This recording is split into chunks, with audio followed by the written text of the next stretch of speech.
Hi friends, ഇന്ന് നമുക്ക് ഇതുപോലത്തെ കുറച്ച് ഫ്ലവേഴ്സ് ഉണ്ടാക്കിയാലോ.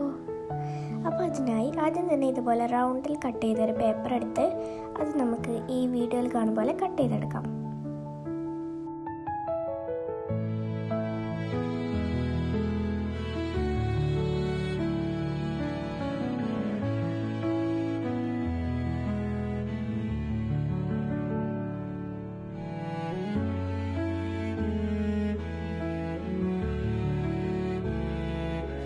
കട്ട് ചെയ്ത് കഴിഞ്ഞാൽ ഈ വീഡിയോ കാണുന്ന ഷേപ്പ് പോലെ കിട്ടും.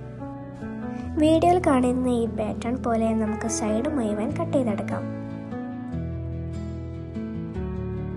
മുഴുവനായി കട്ട് ചെയ്താൽ ഈ ഒരു പാറ്റേണിൽ കിട്ടും.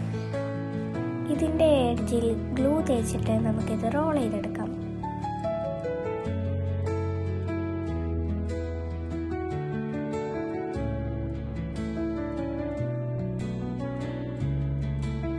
റോൾ ചെയ്ത് കഴിയുന്ന ഭാഗത്ത് ഇനി അല്പം ഗം തേക്കാം.